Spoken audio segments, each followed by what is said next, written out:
यावेळी भंते राजरत्न यांनी धम्मदेशन आले. महाकारुणिक तथागत गौतम बुद्ध बोधिसत्व परमपूज्य डॉक्टर बाबासाहेब आंबेडकर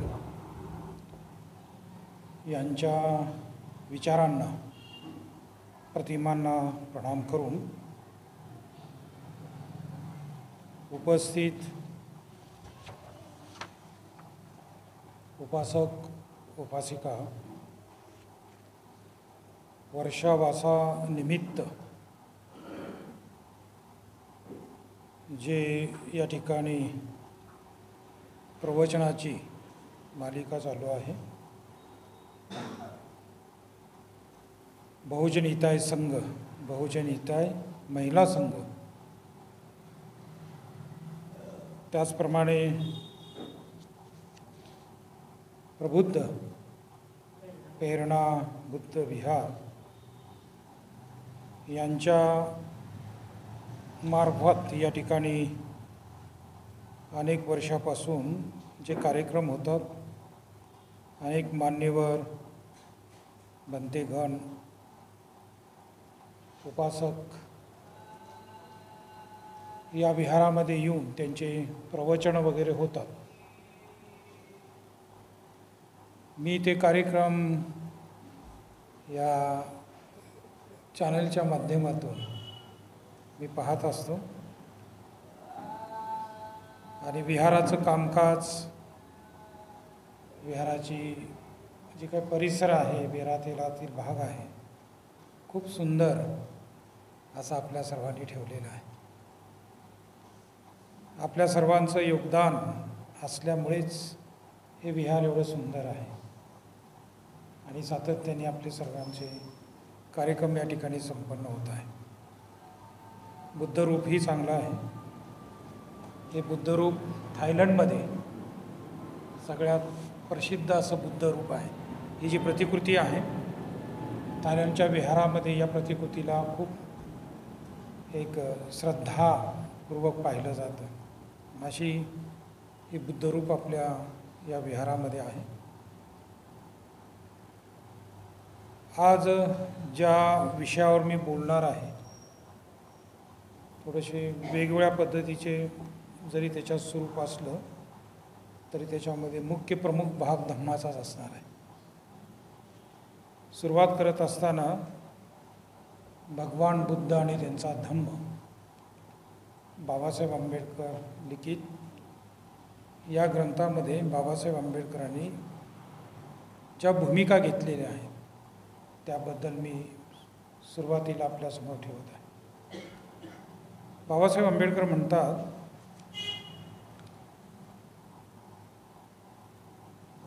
पाली त्रिपिटकावर अवलंबून राहून बुद्धांची शिकवण आपल्याला समजणार नाही. हे बाबासाहेब आंबेडकरांचं भगवान बुद्ध आणि त्यांचा धम्म या ग्रंथातील हे वाक्य आहे.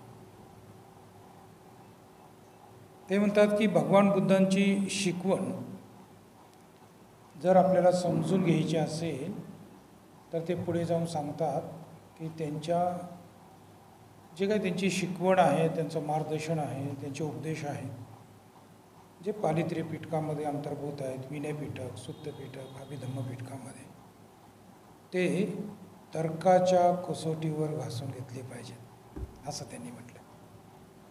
हेही बुद्धाने त्याच्या धम्मात ते नमूद करतात. ते आपल्याला सजेशन करतात, सूचना करतात, आपल्याला जागृत करतात. कसं बुद्ध धम्म समजून घ्यायला पाहिजे त्याबद्दल ते सांगतात. ते त्या ठिकाणी असं म्हणतात की तर्काच्या कसोटीवर आपल्याला ती शिकवण घासून घेतली पाहिजे. हा एक दुसरा त्यांचा महत्त्वपूर्ण निर्देश बुद्धाने त्याच्या धम्मामध्ये आहे. तिसरा निर्देश त्यांचा असा आहे, ते म्हणतात की बुद्धांची जी शिकवण आहे ती दोन प्रकारची आहे. ते म्हणतात की एक शिकवण अशी आहे, अनिश्चित आहे, आणि एक शिकवण अशी आहे की ती निश्चित आहे. म्हणजे या ठिकाणी ते दोन भाग करून आपल्याला सांगतात. म्हणजे असं त्याला असं म्हणता येईल एक शिकवण जी आहे ती व्यवहार स्वरूपाची आहे, जे आपण सामाजिक जीवन जगतो, कौटुंबिक जीवन जगतो, या जीवनामध्ये जे काही नीती नियम आहेत त्यांचं जे मार्गदर्शन आहे, तर ती जी शिकवण आहे तर त्यामध्ये त्याला व्यावहारिक शिकवण असं म्हटलेलं आहे. आणि दुसऱ्या प्रकारची जी शिकवण आहे त्याला पारमार्थिक शिकवण असं म्हणतात. त्याला ती निश्चित स्वरूपाची शिकवण असं बाबासाहेब म्हणतात.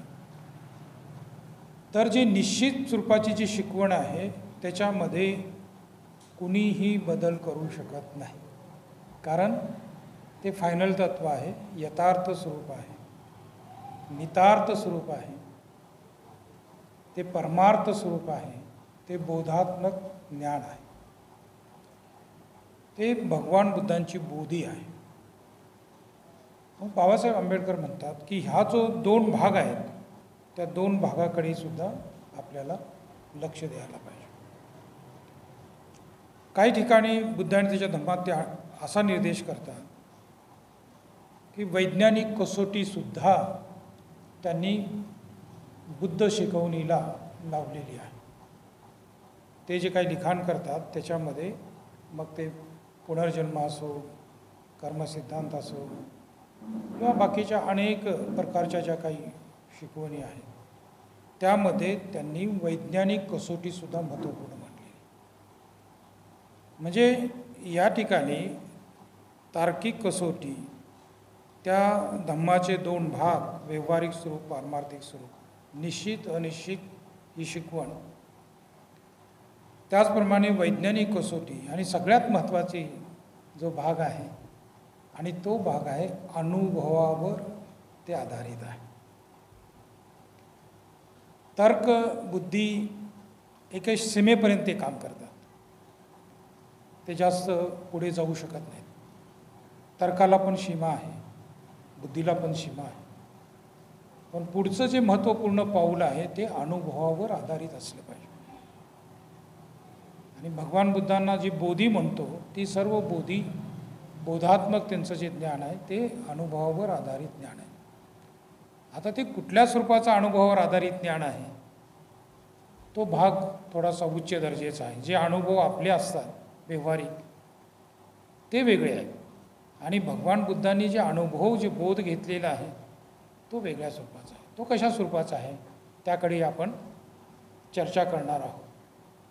तर पहिल्यांदा आपण हे पाहू की तर्काच्या कसोटीवर भगवान बुद्धांची शिकवण घासून घेतली पाहिजे असं म्हटलेलं आहे. हे म्हणजे बुद्धीची कसोटी, तर्काची कसोटी या ठिकाणी आहे. आता हे जे काही वाक्य आहे हे दिसायला खूप सोपं आहे, आणि अनेक प्रवचनकार आपल्या प्रवचनातून हे वाक्य ठेवताना पण दिसतात, बोलताना दिसतात की भगवान बुद्ध तर्कनिष्ठ बोलायचे, त्यांचे तर्कनिष्ठ राहायचे. त्या काळी जे काही श्रमण, ब्राह्मण, उपासक, उपासिका, अन्य संप्रदाय, तीर्थिक म्हणून असा तो शब्द येतो. अन्य संप्रदाय लोकांना तीर्थिक असा शब्द वापरलेला आहे. तुम्हाला सगळ्यांनाच माहीत आहे की तीर्थ म्हणजे काय? नदीच्या जवळ जे आहे लोक जे आंघोळ करणारे लोक, ते तीर्थिक लोक म्हणजे कोण आहे तुम्हाला कळालं असेल. तर त्यांच्याशी चर्चा, वादविवाद भगवान बुद्धांचे आहेत. तर्कनिष्ठ ते बोलत आहे. म्हणजे या ठिकाणी आपल्या सर्वांना या मार्गाने जात असताना क्रमवार काय काय करायला पाहिजे हे मात्र विहाराच्या अभ्यासक्रमात ते असणं गरजेचं. आपण एक क्रमवार अभ्यास जर केला ना तर कुठं तर आपण पोचू. त्याचा एक अभ्यास करण्याची पद्धती पण आहे, मेथड आहे. बुद्ध धम्माचा जो मूळ गाभा आहे तो हेतू प्रत्ययता आहे. आणि म्हणून एक आचार्य कमलशील आहेत, त्यांनी असं म्हटलेलं आहे, नालंदा विद्यापीठाचे आचार्य होते, त्यांचा एक ग्रंथ आहे भावनाक्रम नावाचा ग्रंथ आहे.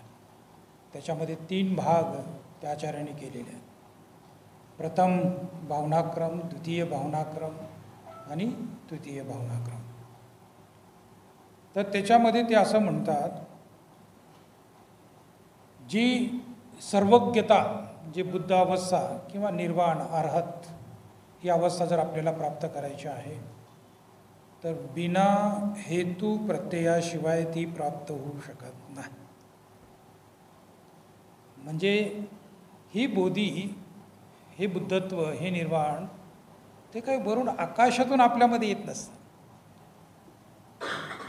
जे अन्य लोक कल्पना करतात, कथाकार जे आहेत ना टी व्हीवरले, ते वेगळी कल्पना करत असतात. त्यांना असं वाटतं की बुद्ध पिंपळाच्या झाडाखाली बसले आणि त्यांना तो प्रकाश प्राप्त झाला. त्यांना असं वाटतं की वरून कोणी ईश्वराने वगैरे काही त्यांना ज्ञान दिलं, असे त्यांचा तो गैरसमज असतो. त्यांना ते माहीत नसतं, कारण त्यांचा बुद्ध धम्मावरील अभ्यास नसतो, त्यांना या मार्गाचा अभ्यास नसतो. तर त्यांच्या कल्पना त्यांच्या त्या काही परंपरेनुसार असतात आणि ते सगळ्या कल्पना इथं बुद्धांना लावण्याचा प्रयत्न करत असतात. मग आपण सर्वांनी जेव्हा या मार्गाने जात असताना जे तुम्हाला निर्वाण प्राप्त करायचं आहे, अरहत्व प्राप्त करायचं आहे, बुद्धत्व प्राप्त करायचं आहे, जी उच्चस्तरीय सर्वज्ञता, सर्वज्ञता, जी अवस्था आपल्या सर्वांना प्राप्त करायची आहे, तर त्याचे हेतू प्रत्यय असतात. मग ते हेतू प्रत्यय काय आहेत त्या अवस्थेपर्यंत जाण्याचा, त्याचा अभ्यास करायचा असतो. विहारातमध्ये आपण येतो ना सगळे, तर त्या प्रकारचा तो सिलेबस तयार करून, तो अभ्यासक्रम तयार करून मग आपण त्याच्या पद्धतीचा अभ्यास करायचो. कारण आपल्या सर्वांचा उद्देश आहे की ती उच्चस्तरीय ज्ञानाची, प्रज्ञेची, यथार्थाची ती अवस्था आपल्या सगळ्यांना गाठायची असेल तर त्याचे हेतू प्रत्यय काय काय आहेत हे पाहणं खूप गरजेचं आहे. त्या हेतू प्रत्ययानुसार काम केलं तरच आपण पुढे जाऊ शकतो. या जगामध्ये, या विश्वामध्ये बिना हेतू प्रत्ययाशिवाय कुठली गोष्ट निर्माण होत नाही. झाडी, आपण जे शेतामध्ये पीक घेतो ना, त्याच्यामध्ये हेतू प्रत्यय असतं, बीज असतं. पेरणी करतो आपण, कुठे पेरणी करतो? खडकावर नाही. हेतू आहे, पण प्रत्यय पण आपण विचार करतो ना. हेतू बरोबर आपण प्रत्ययाचा विचार करतो. हेतू बीज असेल तर प्रत्यय जमीन आहे, प्रत्यय पाणी आहे, प्रत्यय सूर्यप्रकाश आहे, प्रत्यय हवा आहे, खाद आहे. म्हणजे अशा प्रकारच्या हेतू आणि प्रत्ययाच्या आधारे त्या झाडाचं अस्तित्व, त्या पिकाचं अस्तित्व, जे काय आपण उत्पादन करतो, कारखान्यातलं उत्पादनसुद्धा तसंच असतं. बिना हेतू प्रत्ययाशिवाय कुठल्याही प्रकारचे उत्पन्न वाढू शकत नाही, होत नाही. ही जर गोष्ट लक्षात आली तर ही सर्वज्ञताची अवस्था, अरहताची अवस्था, बुद्धत्वाची अवस्था, निर्वाणाची अवस्था जर प्राप्त करायची असेल तर त्याचे हेतू प्रत्यय काय आहे त्याच्यावर अभ्यास करायचा. लक्षात आलं? त्याच्यावर अभ्यास करणं खूप गरजेचं आहे. त्या हेतू प्रत्ययावर जर आपण अभ्यास करत असेल तर मग आपली वाटचाल सुरू होते. विहाराचा एक वेगळी बैठक, विहाराचा एक वेगळा ढाचा, अभ्यासक्रमाचा, ग्रंथांचा तो असणं गरजेचं आहे. म्हणून या ठिकाणी बाबासाहेब आंबेडकरांचं जे धम्मदीक्षे जे आहे, जे आता अशोक विजयादशमीला तो कार्यक्रम त्या काळी 14 ऑक्टोंबर 1956ला तो झाला. त्यावेळेला अशोका विजयादशमी होती. आता काही लोक 14ला महत्त्व देतात, काही लोक अशोक विजयादशमीला महत्त्व देतात. परंतु एक मात्र नक्की आहे की बाबासाहेब आंबेडकर एखादं कृती करत असत तेव्हा त्यांच्यासमोर एक ऐतिहासिक पार्श्वभूमी असायची आणि ती ऐतिहासिक पार्श्वभूमी होती आणि ती अशोक विजयादशमी, दसरा ज्याला आता तुम्ही म्हणता, ती होतीच, आपल्याला नाकारता येत नाही. तारीख 14 त्यावेळेला आली होती. तारीख काय होती त्यावेळेला? 14 होती. आता तारीख काय आली? 28 का 24 तारीख आली. म्हणजे 24 तारीख म्हणजे आता या कॅलेंडरनुसार, चंद्राच्या कॅलेंडरनुसार, हे बौद्धांचंच कॅलेंडर आहे. तुम्ही जर विनयपिटक वगैरे वाचला, बुद्धांच्या सगळ्या मीटिंग्स, उपोसत वगैरे, तर पूर्ण अष्टमी, कृष्णाष्टमी, शुक्लाष्टमी, पौर्णिमा, अमावस्या अशा पद्धतीचंच हे सगळं कार्यकाल चालायचं. आणि बुद्धांची जी परंपरा आहे, कॅलेंडरची परंपरा तीच आहे. आणि आज जे काही महाराष्ट्रामध्ये किंवा भारतामध्ये जे काही हे कॅलेंडर जे आहे ते सातवाहन, गौतमीपुत्र सातवाहन जो बौद्ध राजा होता त्यांच्यापासून ही परंपरा, हे सगळे सणवार तिथून आहे. त्यामुळे आपण अशोका विजयादशमीला नकार देण्याचं काही कारण नाही. तो ऐतिहासिक स्वरूप आहे, त्यालाही महत्त्व आहे. 14 तारखेलाही महत्त्व आहे, तारखेला ऐतिहासिक महत्त्व आहे. आणि अशोक विजयादशमीला सम्राट अशोकापासून ते बाबासाहेब आंबेडकरांपर्यंतचा तो इतिहास आहे. तर या ठिकाणी जे धम्मदीक्षा आहे, जे बाबासाहेब आंबेडकरांनी जे घेतलेले आहे, ते कशासाठी, का, तर ते त्याचे अनेक कारणं आपण ते विषद करत असतो. जातीयतातून मुक्त व्हायचं आहे, भेदभावातून मुक्त व्हायचं आहे, या सगळ्या गोष्टी आहेत. पण बाबासाहेबांचं एक सगळ्यात महत्त्वाचं वाक्य आहे. ते म्हणतात की आमचं धर्मांतर हे या मनुष्य मात्राला उच्च अवस्थेला घेऊन जायचं आहे. हे वाक्य खूप महत्त्वाचं आहे. आम्ही जी धम्मदीक्षा घेतलेली आहे ते कोणाला खिजवण्यासाठी नाही, कोणाला नावं ठेवण्यासाठी नाही, कोणाला स्पर्धा करण्यासाठी नाही. मनुष्य मात्राला, या जगातील मनुष्य मात्राला, हे लक्षात ठेवा, या जगातील लोकांना आपल्याला त्या उच्च अवस्थेला, मग ती उच्च अवस्था कोणती आहे? ती निर्वाण अवस्था आहे, ती बुद्ध अवस्था आहे. म्हणून बाबासाहेब आंबेडकरांनी भगवान बुद्धाने त्याच्या धम्मामध्ये सुद्धा बोधिसत्व 10 अवस्थेतून बुद्ध होतो ही संकल्पना तिथं विशद केलेली आहे, आपल्यासमोर मांडलेली आहे. बुद्ध कसं व्हायचं आणि जेवढा मार्गांग आहे ना, तो सगळा मार्गांग बुद्धाने त्याच्या धम्मामध्ये बाबासाहेबांनी विशद केलेला आहे. अष्टांग मार्ग आहे, 6 पारमिता आहे, 10 पारमिता आहे, 4 ब्रह्मविहार आहे.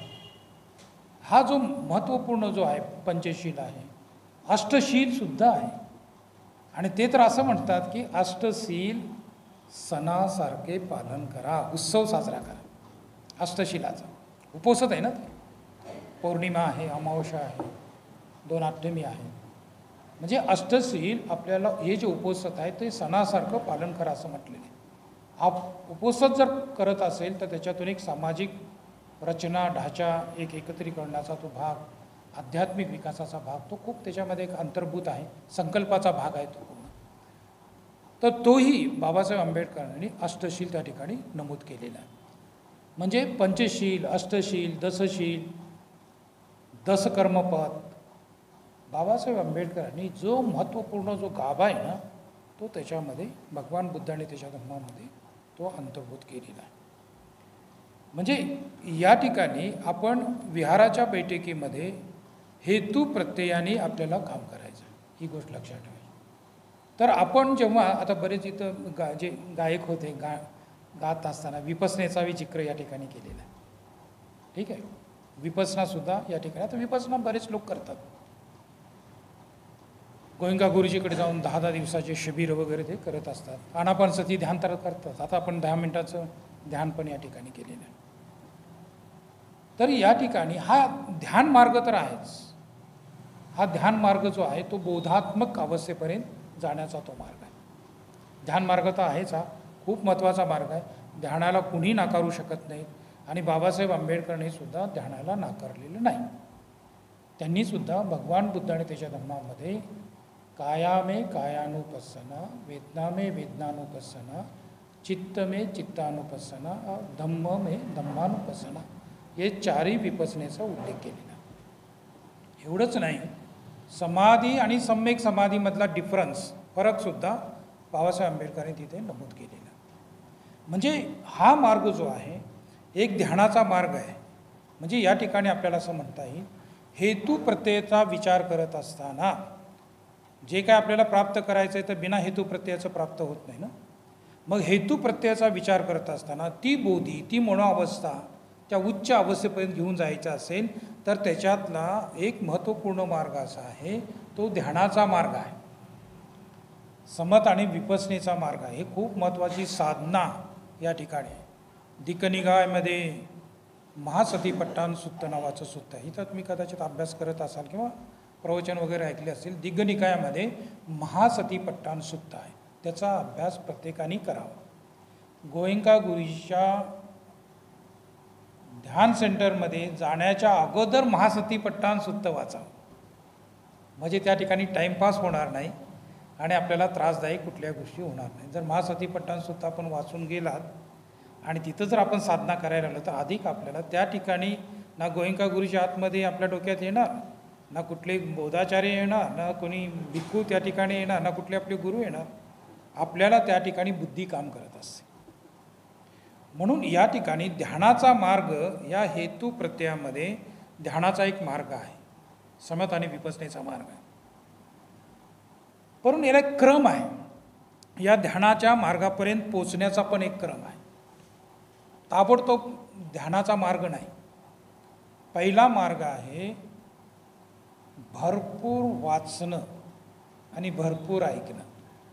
त्याला शब्द आहे श्रुतमय प्रज्ञा.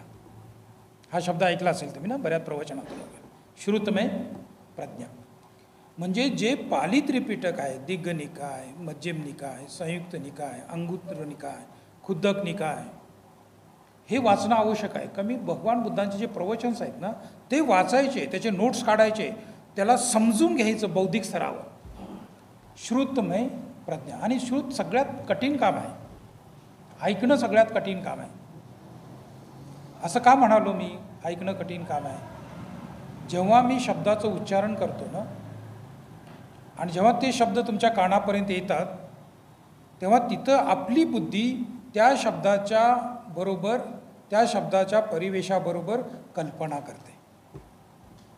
त्यामुळे बोलणाऱ्याला बोलायचं असतं एक, ऐकणारा दुसराच ऐकतो.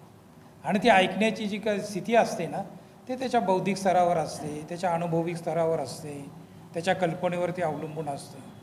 म्हणून त्याकाळी आपण त्या ग्रंथामध्ये वाचत असतो की जे भिक्खू संघ आहे की भगवान बुद्ध उपदेश देत असताना कुणी श्रोतापन्न व्हायचं, कुणी सकृतागामी व्हायचं, कुणी अनागामी व्हायचं, कुणी आरत अवस्थापर्यंत जायचं, कुणी मग्ग किंवा फल कुठल्या ना कुठल्या स्थितीमध्ये अट्टपुरीचं पुग्गला आपण पाली वंदनेमध्ये म्हणतो, संघवंदनेमध्ये. तर या ठिकाणी कुठल्या ना कुठल्या त्या अवस्थेत ते लोक जात असतात. मग ते कसे जायचे, ऐकून कसं जायचे? आणि आपण तर रोज 10 किती 20-20 शिबिरं केलेत तरी अजून श्रोतापन्न नाही, कुठली अवस्था नाही. तर ते ऐकण्याची जी स्थिती असते ना ती बोधात्मक असली पाहिजे. आणि ती बोधात्मक स्थिती आता हे समजावून सांगण्यासाठी मला तर्कशास्त्राकडे वळावं लागेल. कारण श्रुतमय प्रज्ञा जी आहे ना एक दुसरी प्रज्ञा आहे, त्याला चिंतनमय प्रज्ञा म्हणतो. त्या ठिकाणी तर्कशास्त्र सुरू होतं. आता आपण सगळे प्रवचनात हे सगळे शब्द वापरत असतो, पण त्याच्यात काय काय करायला पाहिजे, ते कसं विकसित करायचं याच्याबद्दल आपल्याला थांगपत्ता नसतो. जेव्हा श्रुतमय प्रज्ञा जे काही आगम आहेत, जे काही पाली त्रिपिटक आहे, जे परंपरागत ग्रंथ आहेत, जे काय असतील सगळ्यांचे, ते वाचणं, त्याच्यात अभ्यास करणं, त्याला समजून घेणं. आणि समजून घेण्याचा क्रम कसं समजून घ्यायचं? एक, पहिला शब्द, त्या शब्दाकडे ध्यान द्यायचं. वाचत असताना शब्द, पुन्हा त्या शब्दाचा अर्थ. शब्दाला अर्थ असतो, आता नाही त्याला शब्द म्हणताच येणार नाही ना. नाहीतर काय कावळ्यासारखं कावकाव केलेलं आहे, काकदंतीसारखं होईल, त्याला शब्द नाही म्हणता येणार ना. काही त्याच्यात अर्थच नाही, त्याच्यात काही कल्पनाच नाही. शब्दाला अर्थ असतो. आता आई शब्द उच्चारला आता नाही का, गीतामध्ये उच्चारलं का भाषणामध्ये होतं ना, तर एक आई शब्द होता. तर आई शब्द जो आहे, मला वाटतं ननवरे मी जेव्हा ते बोलत होते ते तेव्हा सांगत होते, कोणीतरी आईला काही पेमेंटचा विषय काय होतं ना, पगारविषयी ते बोलत. पेमेंटविषयी बोलत. आईची सगळ्यात जास्त पेमेंट आहे ना, असं ते पगार आहे असं ते. तर आई शब्द म्हटल्यानंतर तुम्ही ती आई या शब्दाशी अनुभविक आहात, भावनिक आहात. प्रत्यक्ष तुम्हाला त्या एक संवेदनात्मक त्याच्या संवेदना निर्माण होतात, बोध होतो तुम्हाला. म्हणजे शब्द तर आहेच आहे, पण त्या शब्दाचा अर्थच नाही, तर त्या शब्दाचा निर्देश तुमच्याजवळ आहे. मग आपण ग्रंथ जेव्हा वाचतो ना, फक्त असं वाचून सोडून द्यायचं नसतं. तो शब्द, त्याचा अर्थ आणि त्याचा निर्देश हे वाचायचं असतं. असं जर कोणी वाचत असेल ना तर तो वाचन झालं. असं जर कोणी ऐकत असेल ना ते श्रवण झालं. नाहीतर किती प्रॉब्लेम असतो, मानसिक खूप प्रॉब्लेम असतो. आपण ऐकतो सगळं विचार तर इकडे तिकडे चालू असतात, घरचे विचार, इकडले विचार, तिकडले विचार. आणि त्या विचारात आपण जातो आणि एखादा शब्द पकडतो, तोपर्यंत आपले मन आपल्याला कुठं तर भटकायला लागतं. पण त्यावेळेला जे भिक्खू संघ होता ना, तो साधना करायचा, मेडिटेशन करायचा. म्हणून एक एक शब्दाच्या बरोबर तो अर्थ आणि त्या अर्थाबरोबर त्याचा निर्देश आणि त्याचा तो प्रत्येक बोध घ्यायचे. त्या बोधाला नाव आहे योगी प्रत्यक्ष ज्ञान. मी शब्द वापरतो मुद्दाम. कुठलं ज्ञान आहे ते? योगी प्रत्यक्ष. तर जवळपास तर्कशास्त्र ज्याला आपण म्हणतो, श्रुतमय प्रज्ञा आणि चिंतनमय प्रज्ञा जेव्हा सुरू होते, चिंतनमय प्रज्ञेमध्ये तर्काची कसोटी तिथं होते. तुम्ही ग्रंथ वाचलेत, सुत्त वाचलेत, आणि मग नंतरनी तुम्हाला दुसरा जो प्रज्ञा आहे ती आहे तर्काची कसोटी तुम्हाला तिथे लावायची. मग त्यासाठी विहारात येणारे सगळे जे काही उपासक उपासिका असतात किंवा या मार्गाने जाणारे जे काही लोक असतात त्यांनी तर्कशास्त्रामध्ये पारंगत असलं पाहिजे. त्याशिवाय तर्काची कसोटी लावता येत नाही. भाषणात बोलणं वेगळं आणि प्रत्यक्ष आपल्याला तर्कशास्त्र माहीत असणं वेगळं. म्हणजे आपण जे काही वाचतो, बाबासाहेबांचं वेगळं होतं ना. बाबासाहेब विद्वान होते, प्रज्ञावान होते. आजही आपण म्हणतो त्यांच्यासारखे त्या काळी आणि आज पण विद्वान तसे नाहीत. मग या ठिकाणी बाबासाहेबांना सगळं माहीत आहे. बाबासाहेबांची बुद्धी खूप तल्लक आहे ना.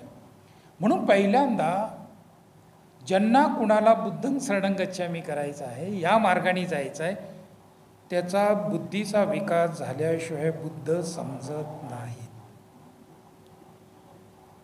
कसा विकास झाला पाहिजे? बुद्धीचा विकास झाला.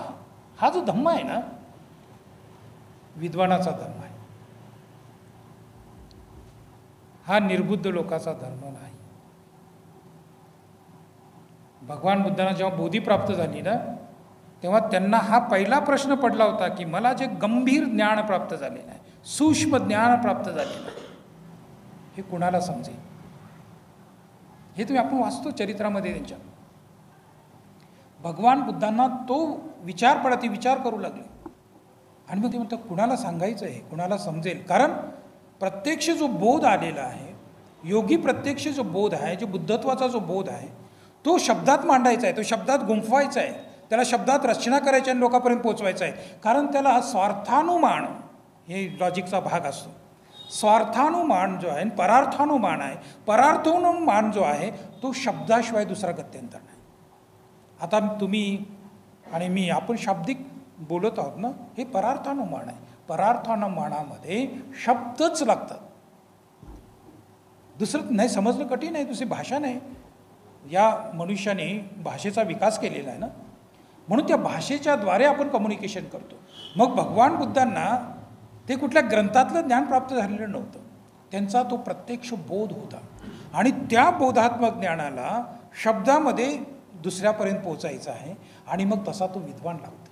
एवढं गंभीर, सूक्ष्म, अतर्क, तर्कावर आधारित नव्हतं, अतर्क, शब्दातीत, शब्दाच्या परे, तर्कातीत, तर्काच्या परे, निर्विकल्प. एक शब्द वापरतो, ध्यानपूर्वक ऐका. भगवान बुद्धांना जे ज्ञान प्राप्त झालं ना, ते विकल्प नव्हता, ती कल्पना नव्हती, ते शब्द नव्हते, ते सिर्फ बुद्धीशी संबंधित नव्हते.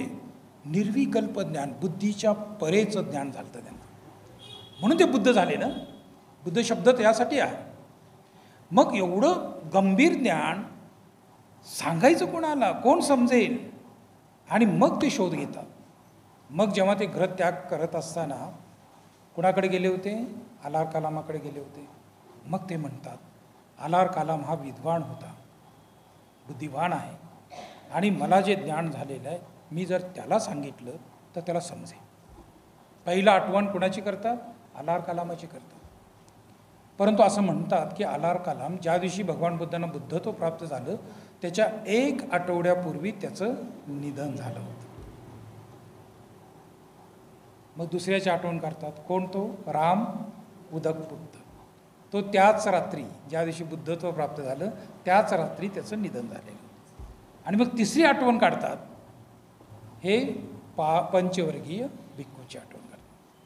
हे पंचवर्गीय भिक्खू जे होते, महानाम, अश्वजित, भद्र, वप्प, हे सगळे जे 5 लोक आहेत, ते त्यांची आठवण का काढतात? ते म्हणतात की जेव्हा ते तप करत होते 6 वर्ष, तेव्हा त्यांची हे सेवा करत होते. आणि मग ते म्हणतात की त्यांनी माझी 6 वर्ष सेवा केलेली आहे, सेवेची परतफेड. आणि मग ते कुठं आहेत ते बुद्धचक्षु, दिव्यचक्षु असं म्हणतात. त्याच्यातून त्यांनी लक्षात घेतलं तेव्हा ते कुठे होते? सारनाथमध्ये होते. वाराणसी हे प्राचीन शहर, तिथे होते. आणि मग ते पहिलं धम्मचक्र प्रवर्तन झालं, हे सगळं तुम्ही पाहता. म्हणजे एक लक्षात घ्या, हा जो बुद्ध धम्म आहे ना, हा विद्वानाचा धम्म आहे. मला एक रजनीशचं वाक्य खूप आवडतं, त्यांच्या पुस्तकात मी वाचलं. रजनीश, ओशो रजनीश आहे ना, ते असं म्हणतात, बुद्धांचा खरा अनुयायी एकच आहे. ते सगळ्यांना मानत नाही, आम्हाला तुम्हाला नाही ते मानत. त्यांच्या भाषणात ते म्हणाले, फक्त बाबासाहेब आंबेडकर. ते आम्हाला तुम्हाला का नाही मानत? खरं आम्ही तुम्ही बुद्धीचा उपयोगच नाही करत. आपण भक्त झालोत आणि भक्ती ही भक्तीचा मार्ग नाही. आपण काय झालो? भक्त. भक्तीचा मार्ग हा पॉलिटिकल मार्ग आहे, हे राजकीय लोकांचा मार्ग आहे. म्हणून आजकाल भक्ती मार्गाला खूप उदाहरण आलेलं आहे ना, ते राजकीय लोकांनी आणलं. ते कशासाठी आणलं? लोकांना डोक्याला बांधून ठेवायचं आहे त्यांना, तो भक्ती मार्ग. एखादा मंत्रात, एखाद्या ईश्वराच्या भक्तीमध्ये लोक त्या पिशवीमध्ये हात घालायचं, झालं त्याचं शेंडी वाढायची, वर्क हे करायचं, येडा झाला तो. त्याला ना कोणी ते काही राजकीय लोकांच्या विरोधात जाणार ना, त्याला काही सामाजिक समस्या कळणार ना, त्याला आर्थिक समस्या कळणार ना, कौटुंबिक समस्या कळणार, त्याला काही कळणारच नाही. तो त्याच्यात वेडा होणार. आणि अशी खूप लोक वेडी झालेली आहेत. आणि हे जाणून बुजून खास करून एक बाजूला राजकीय लोकांचा ग्रुप आहे आणि एक बाजूला धार्मिक लोकांचा ग्रुप आहे, आणि या दोघांनी मिळून भारतीय समाजाला पूर्ण वेडं केलेलं आहे. म्हणून या मार्गाने जात असताना हा मार्ग ज्ञानाचा मार्ग आहे, हे गोष्ट लक्षात ठेवा. हा भक्ती मार्ग नाही, हा ज्ञान मार्ग आहे, हा प्रज्ञेचा मार्ग आहे, हा परमार्थिक यथार्थ ज्ञान प्राप्त करण्याचा मार्ग आहे. आणि म्हणून आपण या मार्गाने जात असताना, या मार्गाने हे करत असताना पहिल्यांदा आपण सक्षम झालं पाहिजे. कुठल्या अर्थाने सक्षम? डोक्याच्या अर्थाने. जर डोक्याचा विकास झाला, जर बुद्धीचा विकास झाला तरच बुद्ध समजतात. म्हणून पाश्चिमात्य देशातले फिलॉसॉफर, सायंटिस्ट, भारतातले सुद्धा अनेक समाजसुधारक, अर्थतज्ञ, या लोकांना बुद्धिझम समजतं. परंतु बाबासाहेब आंबेडकरांची करुणा होती, ते बोधिसत्व होते. आपल्यावर खूप मोठे त्यांचे उपकार आहेत. त्यांना माहीत होतं 1956 साली 7 लाख लोकांनी धम्मदीक्षा घेतली. 5 लाख नागपूरमध्ये होते, व चंद्रपूर वगैरे आधी या 2 लाख, असे एकूण 7 लाखांची ती ऐतिहासिक पार्श्वभूमी आहे. तर बाबासाहेब आंबेडकरांनी आपल्याला असं म्हणता येईल, आपण आंधळ्याला ज्याप्रमाणे डायमंड द्यावेत हातामध्ये, तसं आपल्याला बुद्धिझम दिला है ना. डोळे आहेत, डोकं आंधळ आहे ना. म्हणून बुद्धांना समजण्यासाठी बुद्धीचा विकास होणं खूप गरजेचं आहे. म्हणून भगवान बुद्धांनी सुद्धा क्रम सांगितले. पहिले ते म्हणाले, श्रुत मे प्रज्ञा, भरपूर ऐका, भरपूर वाचा. मला भंतीजी म्हणाले इथे आल्यानंतर, खूप सुंदर विहार दिसलं. ते म्हणाले लायब्ररी कुठं आहे? हे थोडेसे डबल पोस्ट ग्रॅज्युएशन करत आहेत, त्यांना पुढे जाऊन PhD करायची. ते म्हणाले लायब्ररी कुठे? ते आले म्हणजे कुठे लायब्ररी ग्रंथ शोधतात. लक्षात ठेवा, जिथं विहार आहे ना, बुद्ध रूप तो एक आहेच आहे, पण बुद्ध वचन त्या पुस्तकात आहे, त्या शब्दात बद्ध झालेलं आहे. ते मात्र आपल्याला पुढच्या पिढीला देण्यासाठी पूर्ण बुद्ध वचन आपल्याकडे असलं पाहिजे. त्याचं संकलन मात्र खूप गरजेचं आहे. म्हणून तुम्ही घरामध्ये सकाळी उठलात ना, वाचन. सम्यक दृष्टी नावाचं सूत्र आहे. बुद्ध म्हणतात आहाराचे प्रकार, त्याच्यामध्ये ते बोलतात. पहिला आहार आहे कौलिक आहार, जो ग्रास करून आपण जे भोजन घेतो, हे शरीर त्याच्यावर अवलंबून राहतं ना. पाणी आहे, ऑक्सिजन आहे, भोजन आहे. परंतु मनाचं सुद्धा भोजन आहे, बुद्धीचं भोजन आहे, थॉट्स आहेत, विचार आहेत, ते मात्र आपल्या डोक्यात गेले पाहिजे, दिले पाहिजे. म्हणून एक आहे, भरपूर वाचलं पाहिजे. भरपूर. तुम्हाला जर विचार ना, अंगुत्तर निकायमध्ये काय सांगितले सांगा, अंगुत्तर निकायचे किती भाग आहेत, अंगुत्तर निकायमध्ये हे सुद्धा आहे, भगवान त्या ठिकाणी काय म्हणतात, एवढं तुम्ही बुद्धीने तरबेज असलं पाहिजे. दिघ निकायमध्ये बुद्ध काय म्हणतात, धम्मपदामध्ये किती प्रकारचे वर्ग आहेत, 26 वर्ग आहेत, तर मग त्याच्यामध्ये आरत वग्गामध्ये काय म्हटलेलं आहे, ब्राह्मण वग्गामध्ये काय म्हटलेलं आहे, यमक वग्गामध्ये काय म्हटलेलं आहे, कुठली गाथा काय म्हटलेलं आहे.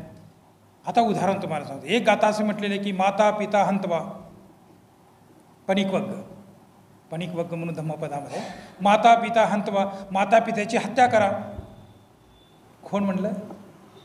भगवान बुद्ध. तुम्ही म्हणून असं कसं भगवान बुद्ध म्हणू शकते?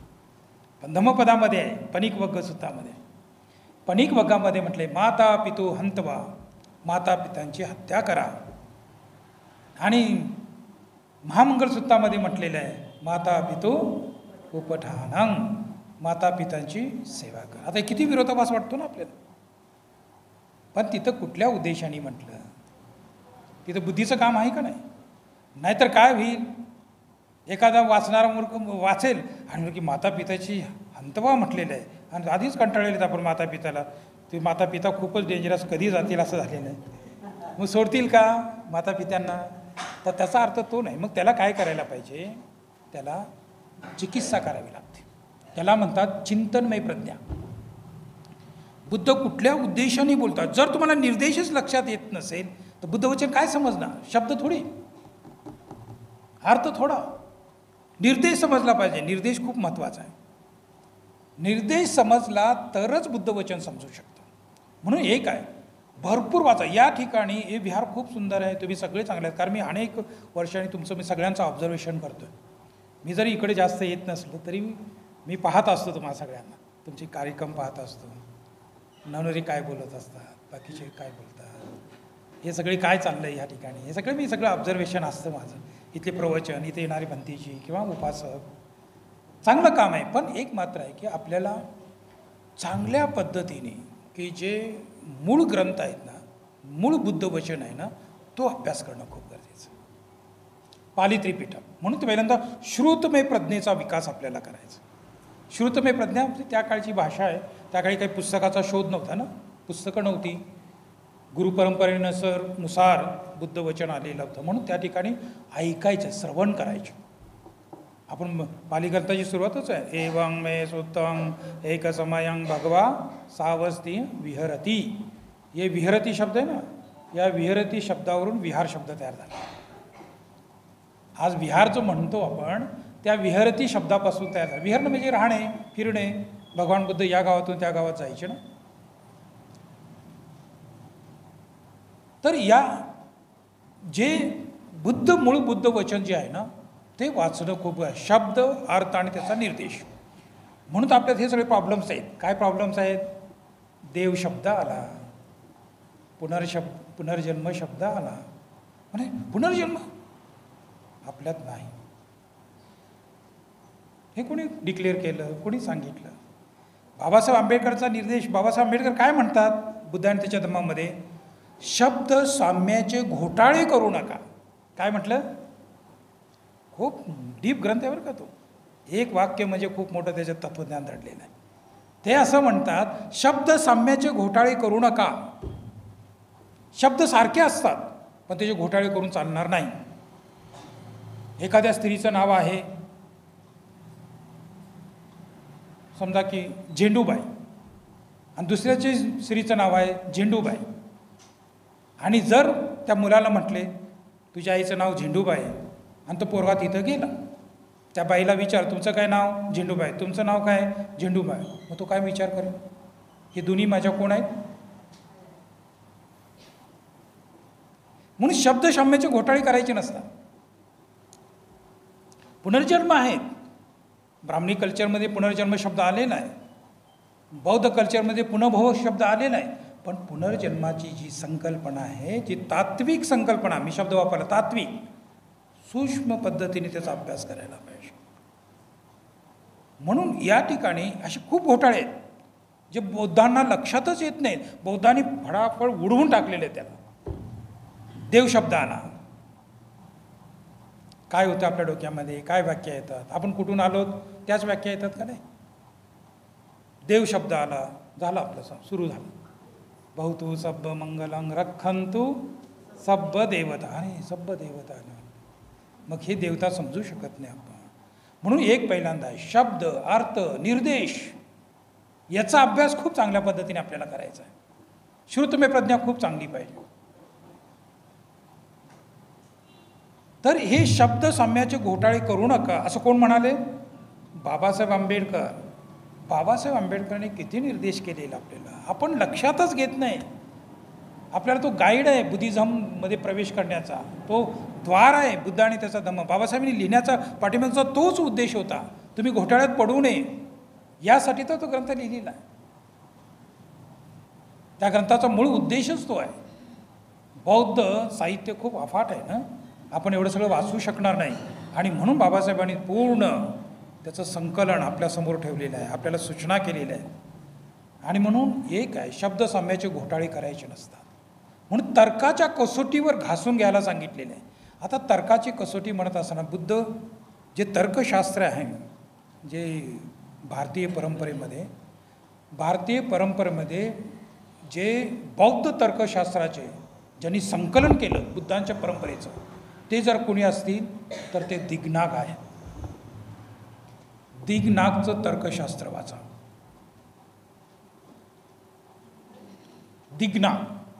दिग्नाग नावाचे आचार्य आहेत, त्यांचं तर्कशास्त्र वाचा. ते पहिले आहे बौद्ध परंपरेमध्ये. दुसरे आहेत धर्मकीर्तीचा ग्रंथ आहे न्यायबिंदू, ते तर्कशास्त्र वाचा. त्याशिवाय आपण दुसऱ्या श्रुतमेव प्रज्ञेमध्ये आपण जाऊ शकणार नाही. चिंतनमेव प्रज्ञेमध्ये जाण्यासाठी तर्कशास्त्र वाचलं पाहिजे. त्यांनी प्रत्यक्षाचे 4 प्रकार सांगितले. प्रत्यक्ष ज्ञानाचे आपण 2च मानतो, प्रत्यक्ष प्रमाण आणि अनुमान प्रमाण.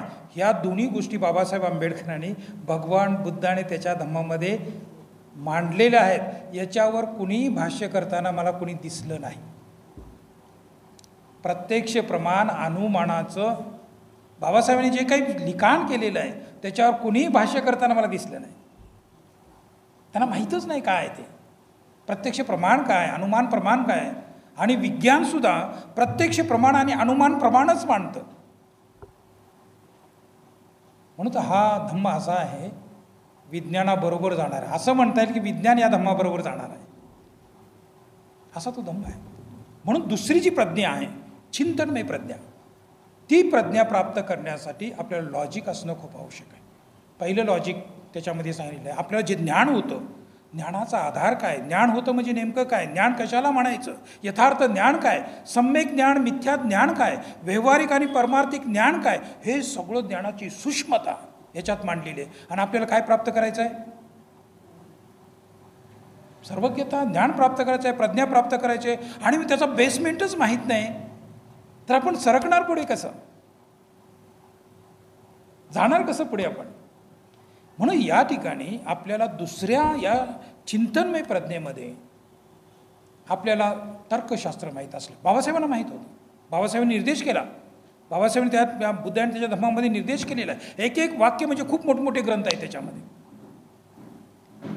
म्हणून पहिलं इंद्रिय प्रत्यक्ष ज्ञान, दुसरं स्वसंवेदन प्रत्यक्ष ज्ञान, तिसरं मानस प्रत्यक्ष ज्ञान आणि चौथं योगी प्रत्यक्ष ज्ञान. प्रत्यक्षाचे 4 प्रकार धर्मकीर्ती आणि दिग्नागनी आपल्यासमोर ठेवले.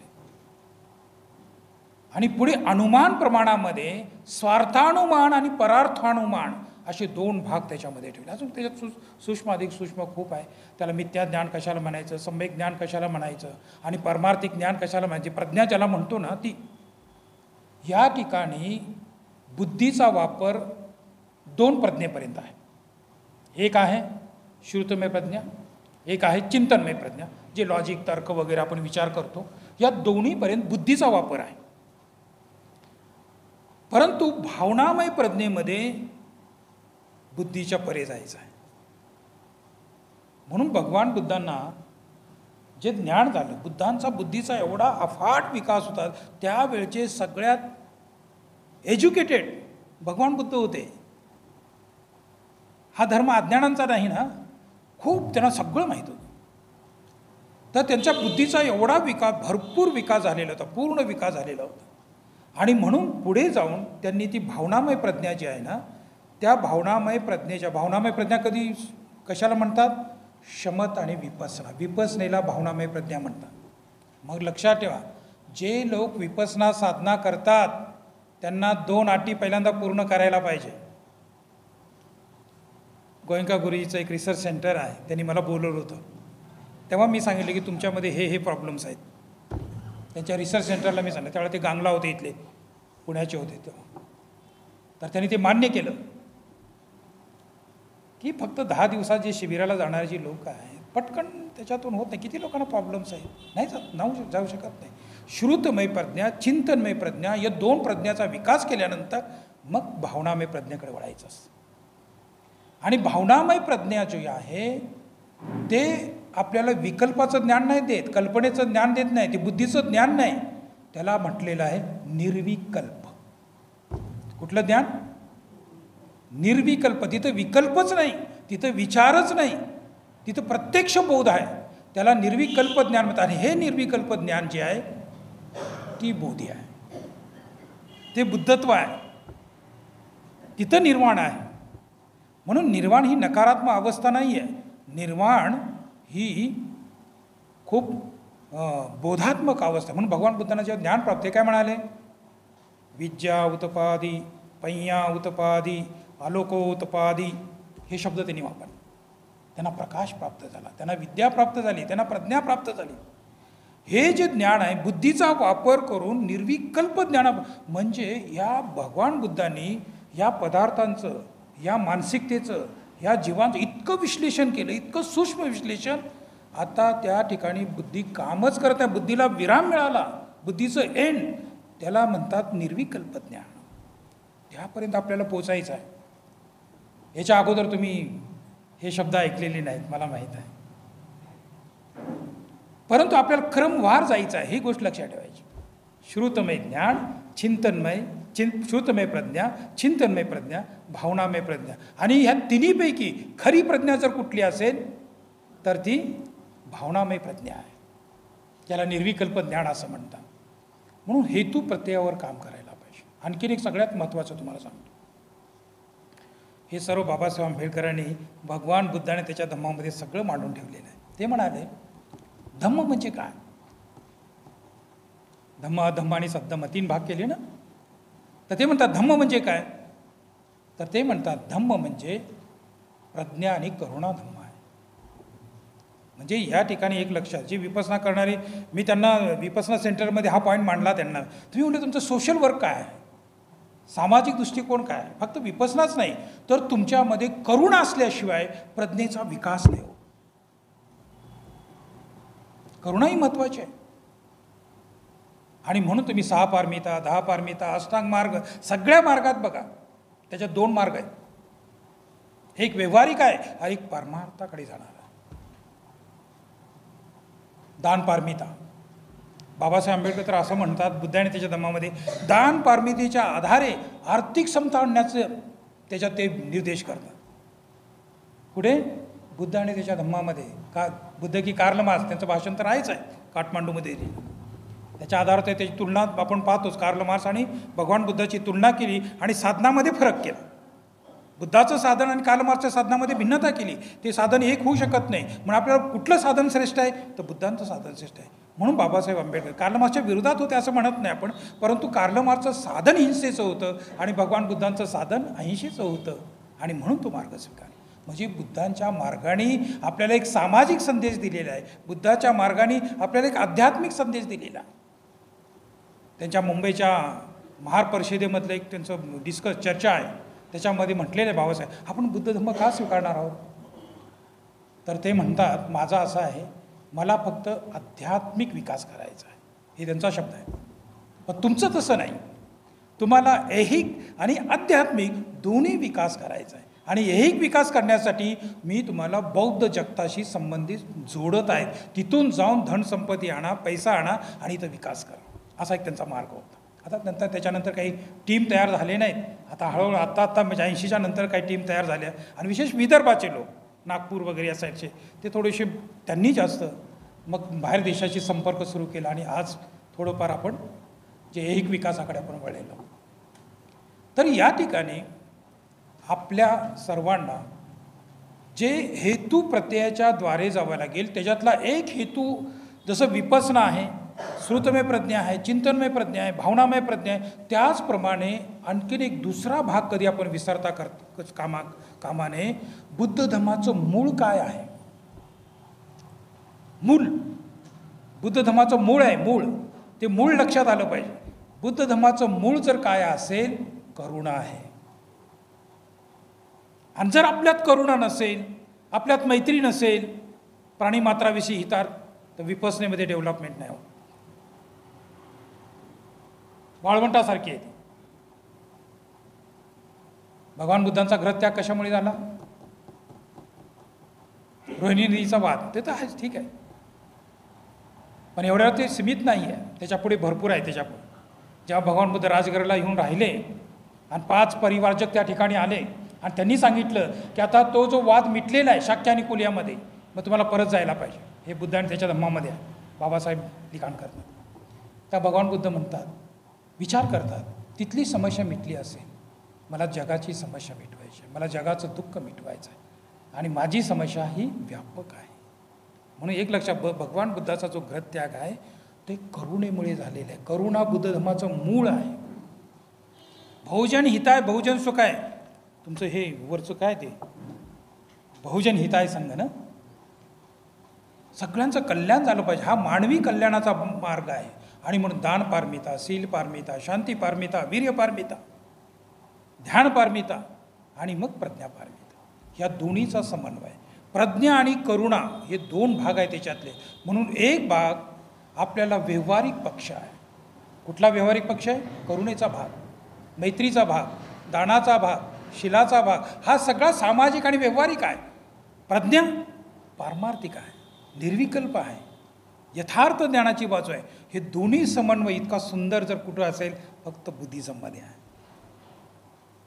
इतका सुंदर धर्म कुठला अष्टांग मार्ग घ्या, सम्यक दृष्टी, सम्यक संकल्प, हा प्रज्ञेचा मार्ग आहे. बाकी सम्यक वाचा, सम्यक कर्मांत, सम्यक आजीविका, क्या हे सगळं काय व्यवहार आहे, सामाजिक व्यवहार आहे, कौटुंबिक व्यवहार आहे. भगवान बुद्धांनी व्यवहाराला दुर्लक्ष केलेलं नाही. फक्त संन्यास मार्ग नाही सांगितला. आणि बौद्ध भिक्खू जो प्राचीन संन्यास मार्गाचा नाही, बौद्ध भिक्षू हा समाजसेवक आहे, समाजाची सेवा करायची, त्याला गायडन्स करायचा आहे, यासाठी निर्माण केलेला आहे. म्हणून या ठिकाणी आपल्याला हेतू प्रत्यावर विचार करत असताना बुद्ध धर्माचं जे मूळ आहे ते करुणा आहे, ही गोष्ट लक्षात ठेवा. म्हणून करुणेचं मेडिटेशन करणं, मैत्रीचं मेडिटेशन करणं, प्रेमाच्या आधारे राहणं, प्राणीमात्राचं हित करणं, कल्याण करणं, त्यांना मदत करणं, ह्या गोष्टी आपण करायला पाहिजे. जर करुणा असेल तर विपसनेमध्ये खूप विकास होतो. भगवान बुद्ध जे साधनेला बसले ना, ते करुणेची पोटी बसलेले आहेत. करुणे पोटी घर सोडलेलं आहे, प्राणीमात्राच्या हितापोटी घर सोडलेलं आहे, सर्वांना दुःखातून मुक्त करण्याचा मार्ग शोधण्यासाठी घर सोडलेलं आहे. आपण काय म्हणतो, खूप लय घरात भांडणं वाढली, सारखी किरकिर वाढली, 10 दिवस जाते, आता विपसनेला. आपलं वेगळं आहे, आपला दृष्टिकोन वेगळा बदलतो, तो दृष्टिकोन नाही. कधीही साधना करत असताना पहिल्यांदा प्राणीमात्राच्या हितासाठी तुम्ही जे काय करता ती भावना ठेवून साधना करा, परिणाम ना करा. हे सगळं आपल्याला लोकहितार्थ करायचं, सर्व सत्वांचं हित करायचं आहे. हे बुद्धिधम्माचं मूळ आहे. बुद्ध धम्माचं मूळ आहे करुणा. आणि म्हणून असं म्हटलेलं आहे, ज्याच्यामध्ये बोधिचित्त निर्माण झालं. बोधिचित्त काय? सिद्धार्थ गौतमाला आपण बोधिसत्व म्हणतो ना, ज्याच्यामध्ये बोधिचित्त निर्माण होतं त्याला बोधिसत्व म्हणतात. आणि ते बोधिसत्व होते म्हणून ते बुद्ध झाले, हे बाबासाहेब आंबेडकर म्हणतात. सिद्धार्थ म्हणजे बोधिसत्व कसा बुद्ध होतो, तर आपल्या सर्वांना, तुम्हाला सर्वांना बोधिसत्व बनायचं आहे. बाबासाहेब आंबेडकरांना बोधिसत्व का म्हणतो आपण? त्यांनी दृढ संकल्प केला की या समाजाला, हे जो मनुष्य समाज आहे, जो गुलाम आहे, जो दुःखी आहे, खितपत पडलेला आहे, त्याला वर काढणं. हे कुणाचा संकल्प असतो? हा बोधिसत्वाचा संकल्प असतो. आणि तो संकल्प बाबासाहेबांनी केला आणि म्हणून पूर्ण आयुष्य त्यांनी ते वेचलेलं. म्हणून त्यांना बोधिसत्व म्हणतात. काठमांडूच्या जागतिक धम्म परिषदेमध्ये जगातील लोकांनी त्यांना बोधिसत्व म्हणून घोषणा केली. त्यांचं पूर्ण कार्य, त्यांचं पूर्ण वर्तन सर्व बोधिसत्वाला साजेश तसं आहे. ते जर बोधिसत्वाची अवस्था त्यांची नसते तर आज आपण इथं नसतो. म्हणून एक लक्षात ठेवा, या मार्गाने जात असताना हेतू प्रत्येक काय काय आहेत हे लक्षात घ्यायला पाहिजे. म्हणून याचे हेतू आहे करुणा, बोधिचित्त आणि उपाय. आपण कारुणिक झालं पाहिजे, आपल्यामध्ये सर्व प्राणीमात्राच्या हितार्थ चित्त निर्माण झालं पाहिजे. आणि उपाय जो आहे तो मार्ग आहे. मग पारमितीचा मार्ग असेल, 10 पारमितीचा मार्ग असेल, 6 पारमितीचा मार्ग असेल, 4 प्रतिपस्थानाचा मार्ग असेल, 4 रिद्धिपदाचा मार्ग असेल, पंचधर्मेंद्रियाचा, पंचबलाचा मार्ग असेल, सप्तबोधांगाचा मार्ग असेल, किती मार्ग आहेत. तो भावित आपल्याला करायला पाहिजे. खूप बोलण्यासारखं आहे. तुम्ही सगळे कंटाळून जाल, मी बोलतच राहीन, कारण मला खूप बोलायचं आहे. आणि पण आपल्याकडे समय ठेवून ते बोलायला पाहिजे. असं म्हटलेलं आहे, पात्राची मर्यादा ठेवूनसुद्धा आपण त्याच्यात पाणी टाकत असतो, नाही तर ते ओव्हर होतं ना, सांडून जाईल ना. आणि त्याला क्रमवार काय त्याला रुजवावं लागतं, भिजवावं लागतं. फक्त आजच्या बैठकी एवढं लक्षात ठेवा. पहिल्यांदा मी सर्वांना तुम्हाला धन्यवाद देतो की तुम्ही मला इथं बोलवलं, हे सगळ्यात महत्त्वाचं. आणि मला संधी दिली की तुम्हाला तुमच्यासमोर मला धम्माची चर्चा करून एक पुण्य संपादन करण्याची. याबद्दल मी सर्व आपल्या ज्या संघाला मी धन्यवाद देतो, आशीर्वाद देतो. कारण ही संधी खूप महत्त्वाची असते. असं म्हटलेलं आहे की आपण हे जे प्रवचन देतो, धम्मदान आहे ना, त्याच्यातून पुण्य कमवतं. म्हणून आपल्या या मार्गामध्ये पुण्यसंभार आणि ज्ञानसंभार हे 2 मार्ग आहेत. पुण्याचा संचय करणं आणि ज्ञानाचा संचय करणं हे 2 मार्ग आहेत. तेव्हा आपण ती सर्वज्ञता अवस्था प्राप्त करू शकतो. ठीक आहे. तुम्ही खूप शांतपणे, खूप एकाग्रपणे ऐकलात, याबद्दल सर्वांना धन्यवाद. थँक्यू. जय भीम.